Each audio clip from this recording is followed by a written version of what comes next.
قصه الكربون الاسود الشهيره. الكربون على اسرائيل وامريكا. ايوه بس الكربون هم علموا علينا برضه في الاخر. لا الكربون اتشال فيها مين؟ لا هو كان لازم يتشال، مش بسبب سياده المشير طبعا ابو غزاله، مش بسبب ان سياده المشير ابو غزاله اتشال بسبب العمليه دي، كان لازم يتشال عشان يقطع رجالته، عشان يحمي مصر ما تبقاش في. طيب والعالم المصري اللي راح في السجن في الولايات المتحده الامريكيه، لا سياده اللواء عبد القادر حلمي رجع مصر تاني. لا ده ملحد عسكري.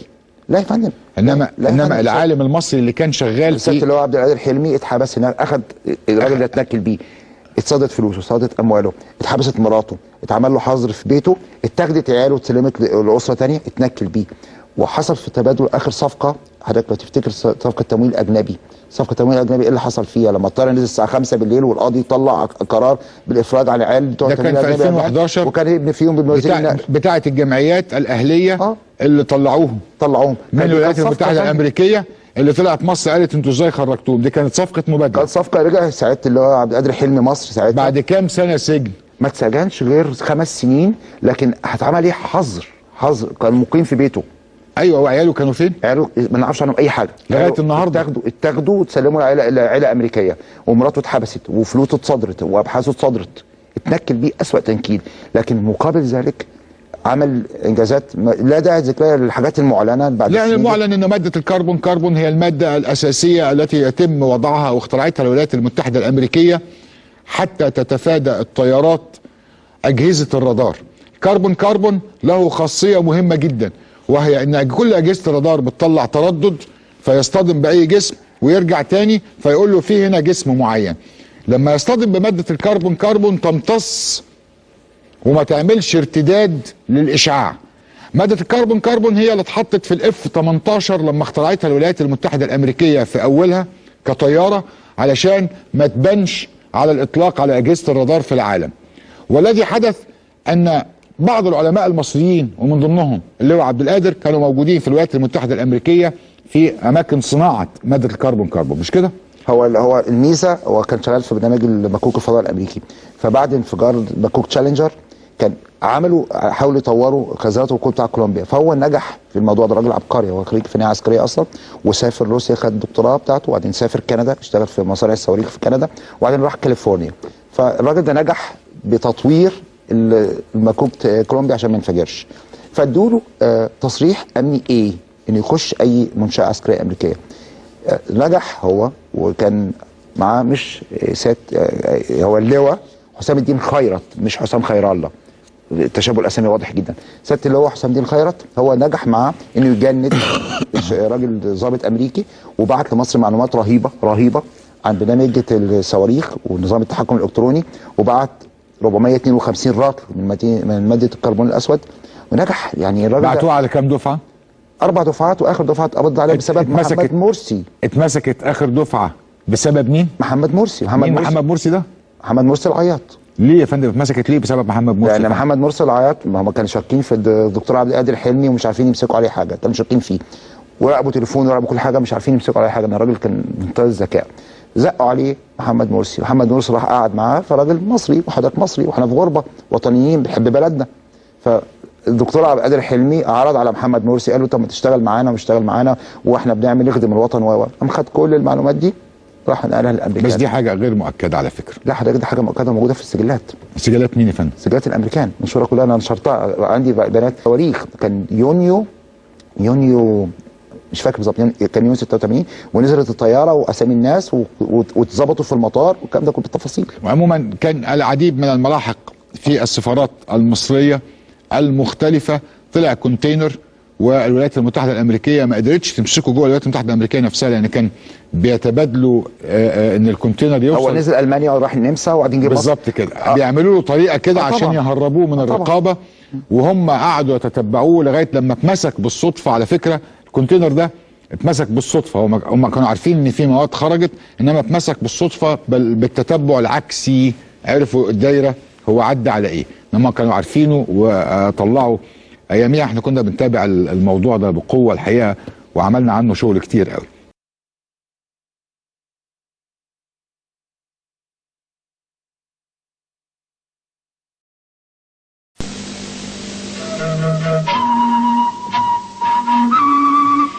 condor, the world's largest bird of prey, inhabits the remote mountains of South America. The condor has given its name to a new weapon of mass terror, a missile being developed by Argentina in a secret hilltop bunker. But the condor will fly not only in South American skies, but over the deserts of the Middle East, where Egypt and Iraq are Argentina's collaborators in the project.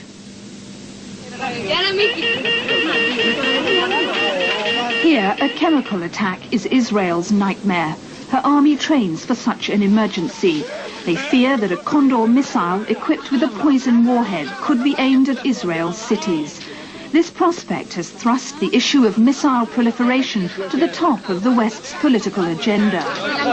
The acquisition of the ballistic missile capability is on the march, and therefore there is more attention being paid to this. It's probably one of the reasons that we're having this interview right now. There is much more of an interest in the acquisition of this ballistic missile capability by countries that didn't have it before. And then you take not just the ballistic missile capability, but add a chemical warhead to that. And the two, unfortunately, are beginning to merge. And by having a chemical capability on the top of a ballistic missile, you have real problems and a potential for real destabilization regionally as well as globally. This is the story of a top-secret missile named the Condor, a weapon which could revolutionize warfare here in the Middle East, where two countries, Iraq and Egypt, are building this missile. The Condor was conceived and developed in Argentina, and it could pose a threat to the Falkland Islands and to Britain's interests too. The West has tried to stop what it fears will be a deadly marriage between chemical weapons and rocket technology.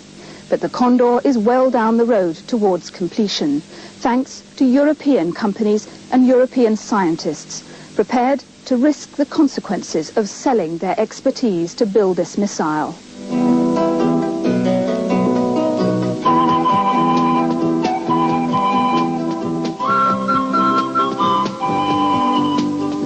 The Condor was conceived in Argentina in the early 1980s, the pet project of the commander of the Air Force. A site was chosen in the province of Córdoba. Argentina's observatory and satellite ground station are conveniently nearby. The military control the billion-pound program based at Faldo del Carmen in the Sierra Chica Mountains. Here, a series of reinforced bunkers have been built deep into the mountain. Inside are laboratories for assembling and testing missile parts. According to locals like Pascual Suez, who was a labourer on the site, the works director was a German. It was widely known locally that Faldo del Carmen was a missile factory. The building work started with moving earth, then laying the foundations. There were at least 8 or 10 buildings, and it took 3 years to build, finishing in 1986. It was the German who was the boss. He managed everything, materials for the site, transport. Computers were brought in on closed trucks and containers. Nobody knew a thing. The nearby resort town of Alta Gracia saw an influx of foreigners, engineers and scientists brought in to provide the technical know-how and logistical support to build the missiles. Up to 150 people from Germany, France and Italy arrived. Many of them stayed in the Sierras Hotel, according to the works manager there. We didn't have any contact with them. We just saw them around. They used to leave at 7 in the morning by coach to work at Falda del Carmen. We knew they were scientists because they wore identity cards. The order to put them up in the hotel came from the presidential palace, from Buenos Aires. In 1985, the Argentinians displayed an early version of the Condor 1A, at the Paris Air Show. They claimed it was for civilian uses, for meteorological research. Since then, this prototype's been developed into a missile, the Condor 2. Condor 2 is a ballistic missile fired from a ground-launch vehicle. It has a 2-stage rocket to be powered by solid fuel motors. The missile's guidance system is preset before launch, and at the back, fins and nozzles help control the flight direction. After launch, the first stage falls away. The second stage propels the rocket on. Condor can carry a warhead of up to 500 kilos. It has a range of 1,000 kilometers and is accurate to within 750 meters. If you take a missile that, say, has a range of 1,000 kilometers, it could very easily be adjusted through engineering devices to take the range from 1,000 kilometers to 1,500 kilometers or 2,000 kilometers or 2,500 kilometers. And then you have countries that possess these weapons really having potential to destabilize much beyond the region. It concerns me about the Condor missile as well as other missiles that have this capability. Theoretically, Condor could carry a nuclear warhead, but's more likely to have a chemical or explosive warhead. A chemical warhead is simple to make. An outside casing containing, for example, a nerve agent and a bursting charge to disperse the contents. But Argentina is developing a high explosive, a state-of-the-art conventional warhead for Condor. As the missile nears its target, fuel explodes, creating temperatures of 2,000 degrees, suffocating people on the ground. Submunitions, small bomblets spray out, devastating strategic installations. Such a warhead might be aimed at Port Stanley or the Falklands runway. We have to consider that it might be used against the Falklands. It would be a very stupid weapon with which to pursue a claim to the Falklands. But it's, again, another example in a region which isn't inherently stable of something that may start up a dangerous arms race which may lead who knows where. It has two other aspects which are worrying. First, that it might get sold into other markets around the world because all these countries are short of real money and there's a danger of them selling it to anybody who could pay. And second, according to the Argentinian press, the partners, Egypt and Iraq, are Middle Eastern partners, and that is, of all regions, the region where it's easiest to imagine a scenario where the introduction of medium-range rocketry leads pretty swiftly to war.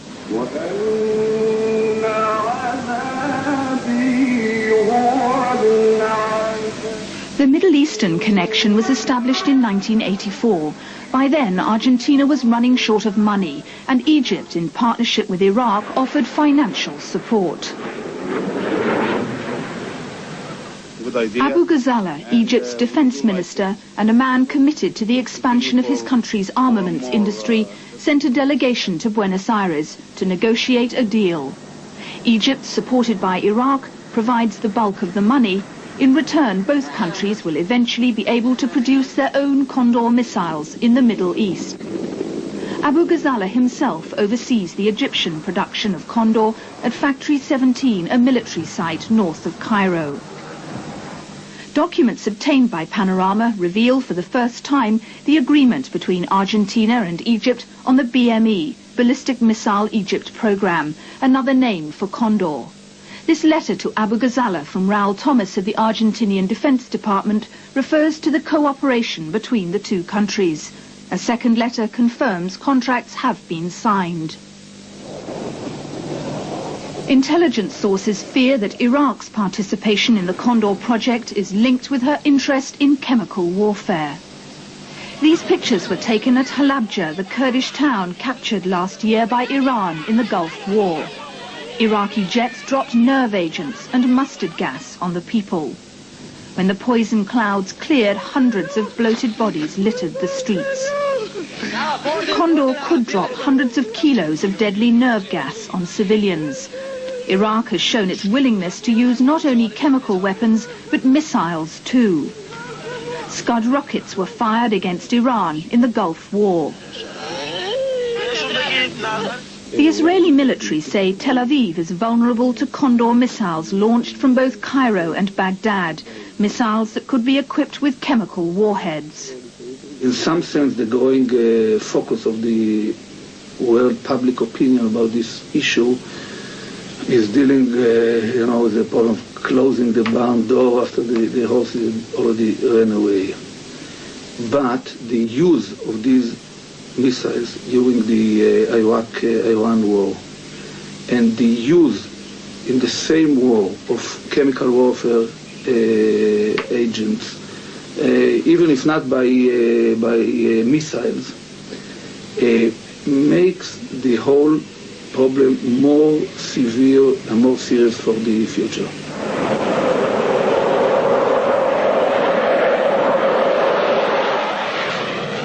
Until now, the Israeli Air Force has reigned supreme in the skies of the Middle East, but Condor could change that. The missile flies 7 times faster than a jet fighter. As yet, there's no real defense against it, no Star Wars shield, except to build more missiles to retaliate with.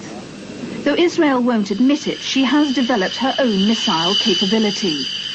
This rocket race alarms the West. The chemical dimension is an added fear. Our understanding of the Condor system is that it's not an especially accurate missile, so that being fitted with a conventional warhead or with a nuclear warhead, we wouldn't hit the broadside of a barn, we say. It's just not a very keenly accurate system. It might much more be suited to carrying a chemical warhead as a terror weapon. And it has all the flavor of being that sort of system. It's all too easy to imagine a scenario, for example, in the Middle East, where you might get the Israelis believing that they were threatened by weapons that could only be effectively surprise attack weapons. That is, they wouldn't have any purpose as defensive weapons, and that the Israelis on past form might take that as an invitation to make preemptive strikes. And I think there is a clear step downwards towards the abyss in spreading these kind of missiles.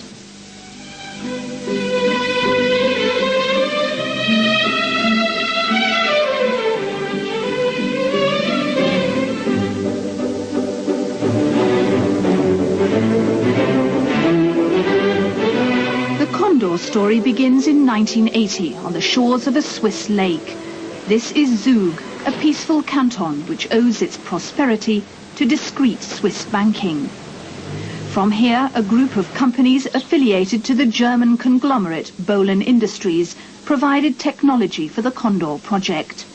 Outside a large house above the lake, signboards proclaim the home of Consen SA, its sister company EFAT and subsidiary Desintec. Consen's staff are somewhat shy of publicity. Excuse me, I wonder if you can give me any information about this company, Consen. I can't give you any information, I'm sorry.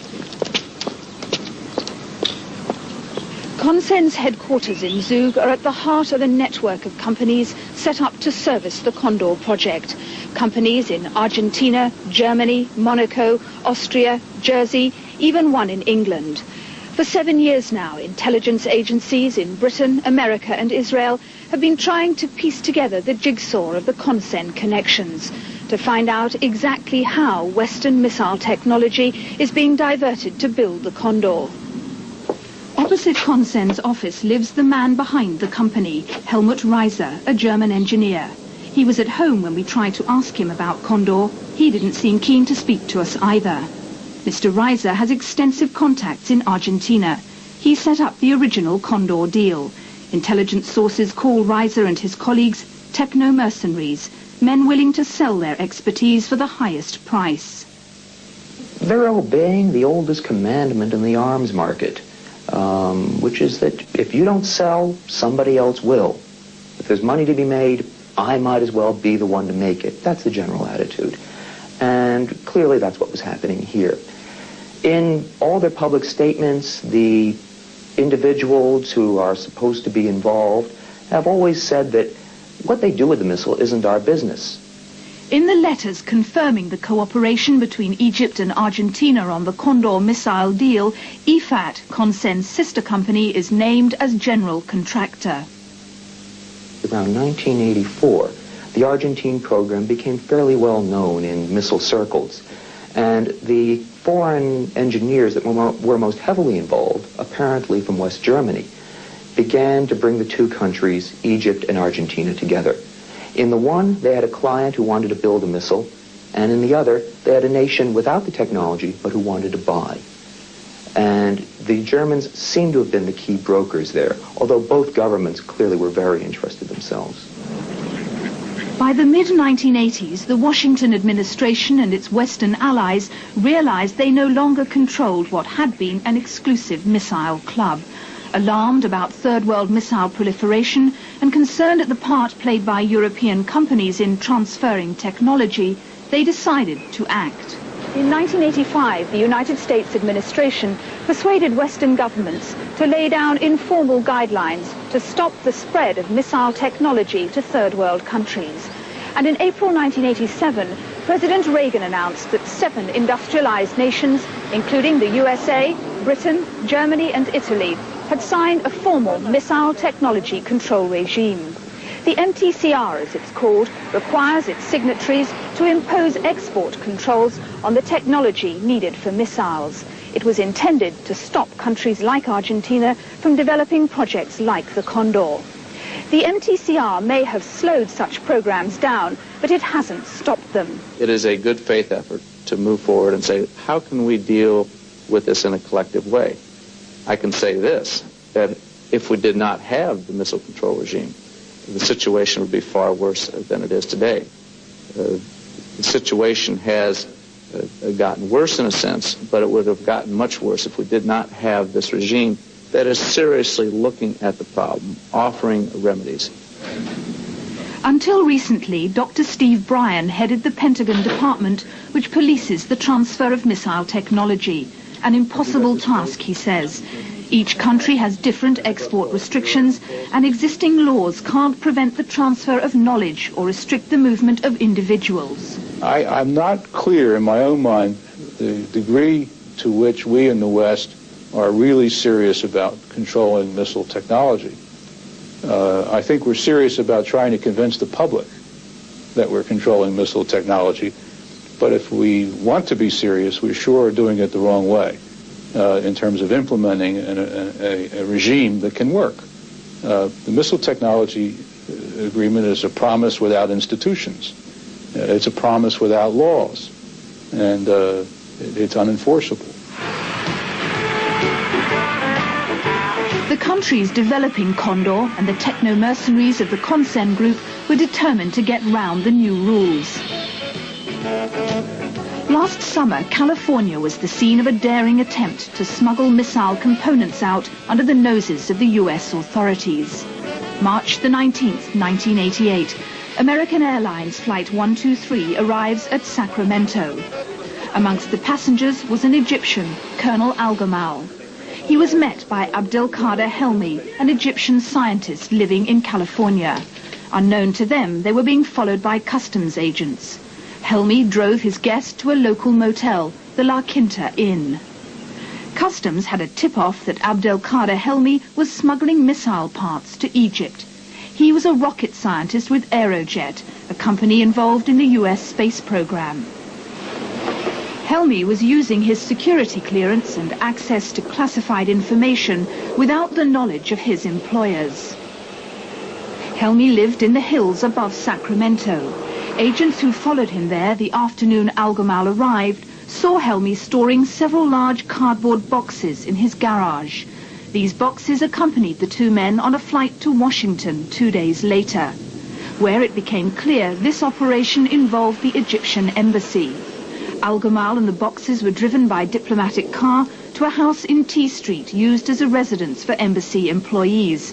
Al-Gamal returned to Cairo. The boxes stayed in the embassy.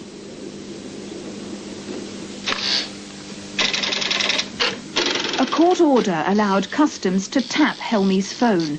Panorama has obtained the transcripts of Helmi's conversations with his control, Colonel Yusuf, an Egyptian diplomat in Austria. Helmi complained the shipping clerk at the Egyptian embassy was asking awkward questions. I told him these items are controlled.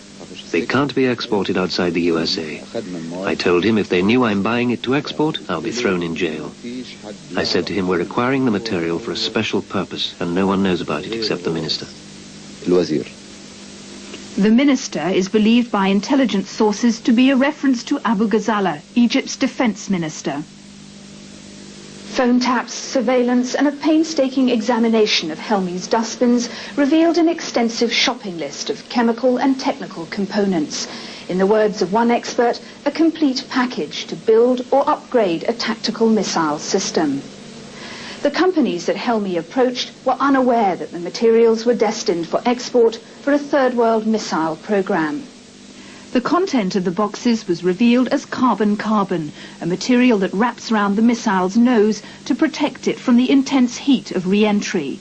2 missile nose cones were on the list, a microwave telemetry antenna suitable for a tactical missile system, and rocket fuel ingredients, antioxidant 2246 and powdered aluminium. MAPO, a rocket propellant component, and versamide 125, a rocket glue.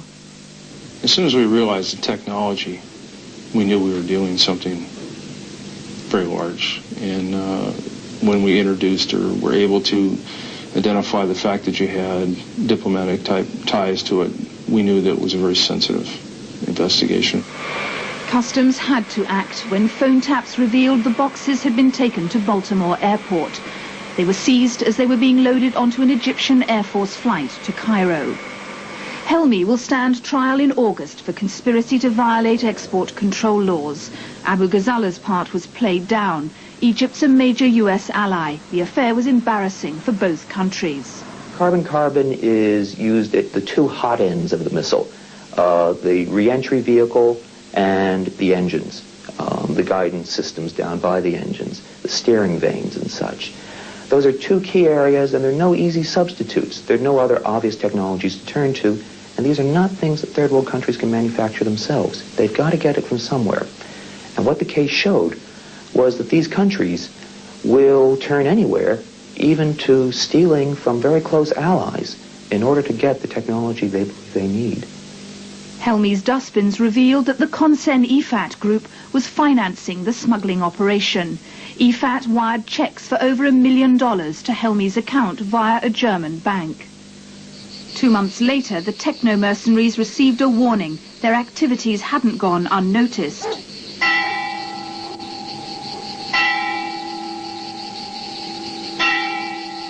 "3 a.m. on May the 8th, 1988. The square in Sperased, a village in the south of France. A Peugeot car belonging to Eckhard Schrotz, a wealthy German living here. A powerful bomb destroyed the Peugeot.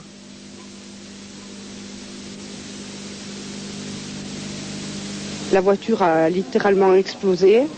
The car literally exploded, and my car next to it caught fire. The police carried out an investigation, but we weren't told anything. Mr. Schrotz is a German businessman who's lived here quite a few years. He has a company called Consen with a head office in Monaco. He was the real target of the attack. This is the home of Eckhard Schrotz. There are no pictures of this shadowy German engineer who took over from Helmut Reiser as Consen's general manager. Intelligence services say Schrotz is the Mr. Fix-It of the Condor project. An obscure group, the Guardians of Islam, said they planted the bomb because Schrotz sold rockets to Iraq, the enemy of Iran. But some believe Mossad, the Israeli Secret Service, was responsible. Whoever it was, the message was clear: stop the Condor project.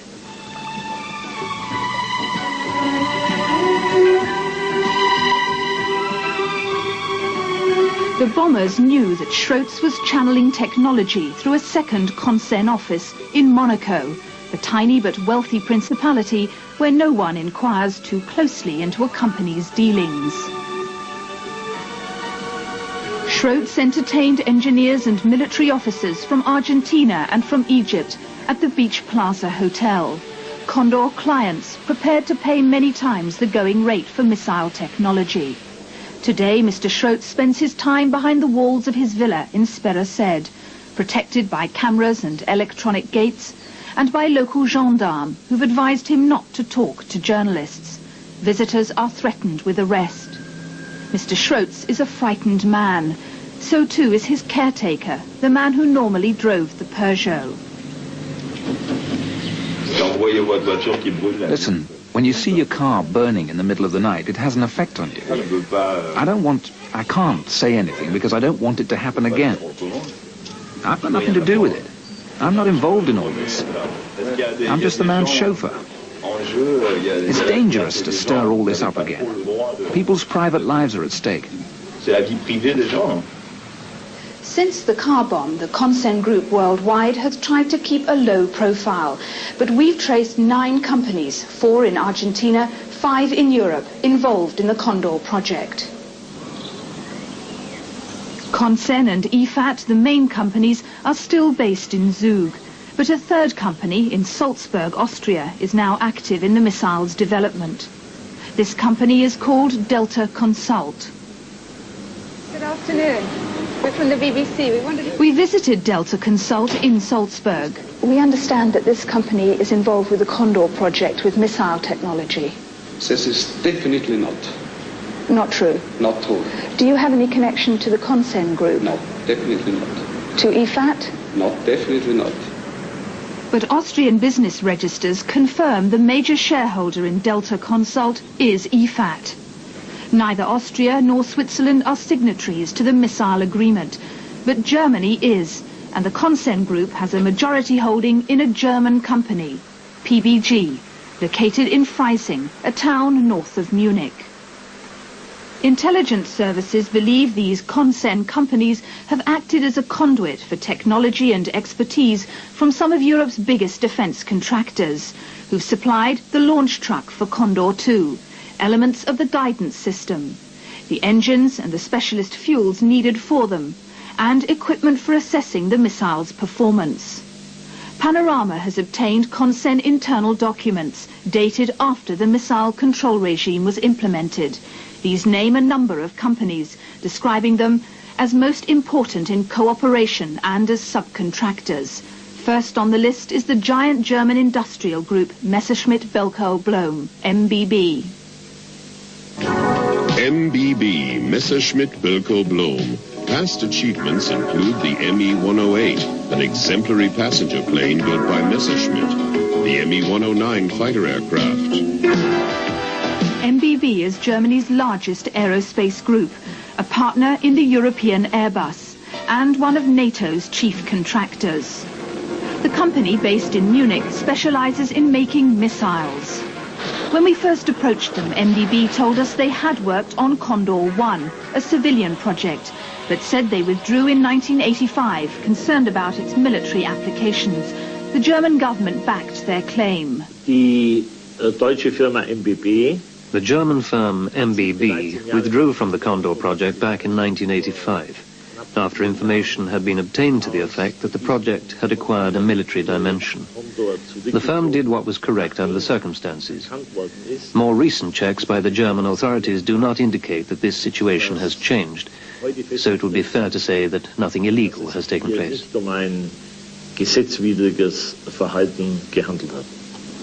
But despite German assurances, the Israeli government, for one, believe MBB has not severed all its links with Condor. We do know that Messerschmitt Bölkow Blohm, the MBB, West German firm, is the overall responsible for the overall planning of the project and for various systems in it. Do you have evidence that MBB has been involved in the Condor project? I have no evidence here in this room, but it is well known. I'm sure that every intelligence service in the Western world might find the evidence very easily. MBB dispute this accusation of continuing involvement in the Condor project, but Panorama understands the part they've played is more significant than they're prepared to admit. One of the company's divisions, MBB Transtechnica, specializes in missile programs and technology transfer. It provides rocket testing laboratories and specialist engineers. To begin with, Transtechnica worked openly on Condor. But even after MBB say they began to pull out of the project, sources in the company say this division continued work in Argentina without the MBB chairman's knowledge. Transtechnica delivered a laboratory for measuring the missile's ballistic curve and worked on Condor's warhead.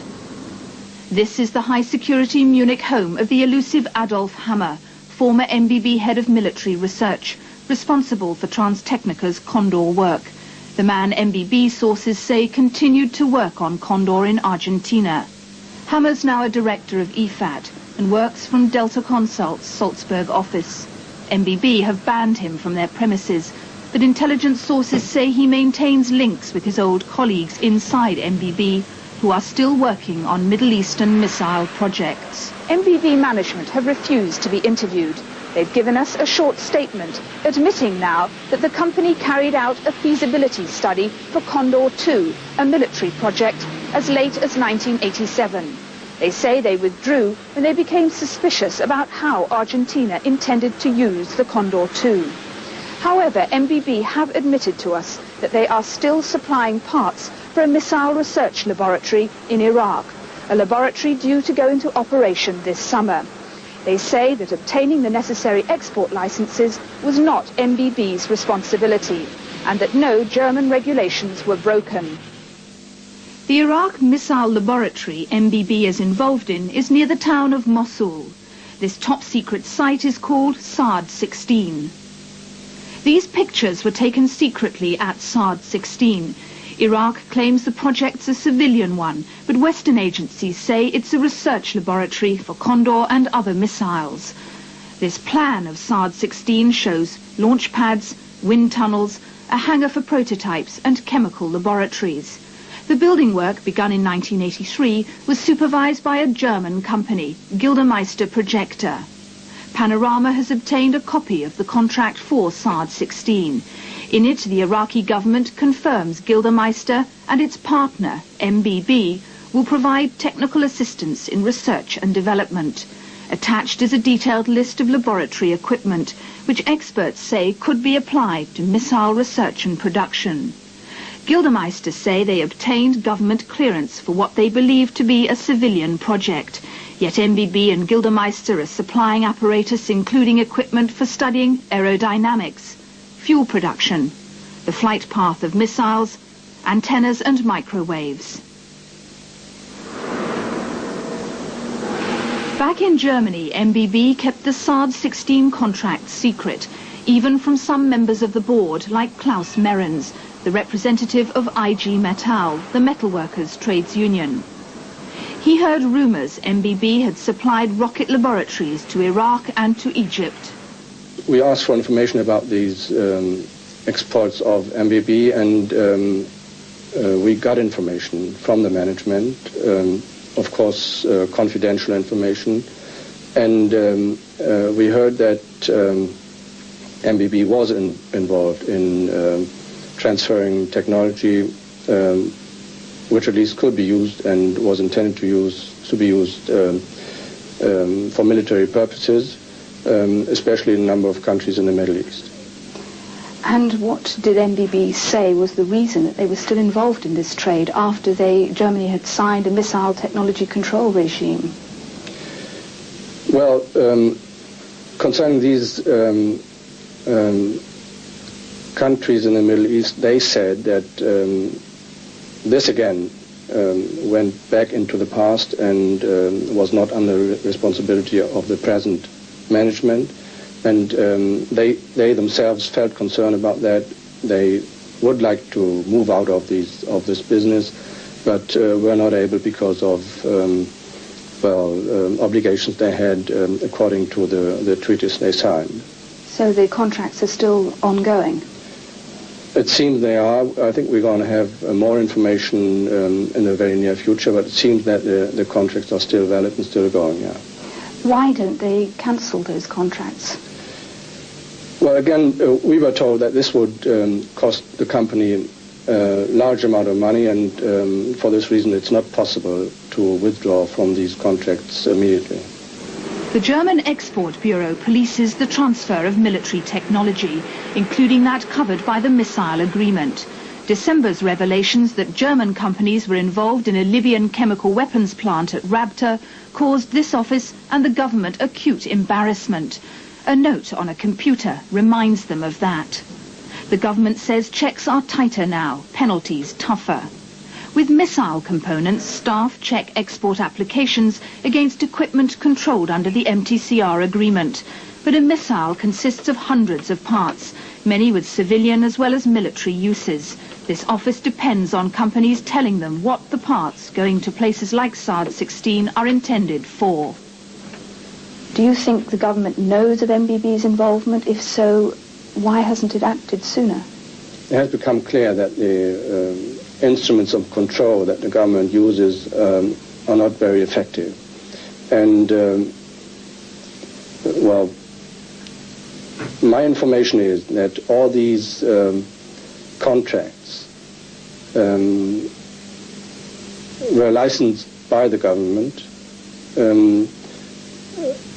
I don't know if the information the government received from MBB were well, detailed enough to make the right judgment, but I don't think that anything they transferred to those countries was really illegal.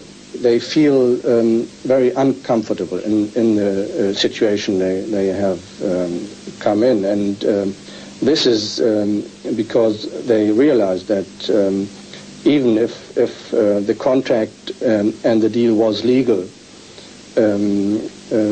it's politically and morally a very doubtful business, and so I think it's correct to say that they violated the spirit of the German restrictions on arms exports, even if they got legal licenses. How far is it a question of political will in terms of stopping this kind of transfer? I think it's entirely a question of political will. I don't think we need a missile technology agreement to prevent these kinds of transactions. We need the governments to tell their major defense contractors not to do this sort of thing. If they did that, that would be the end of it.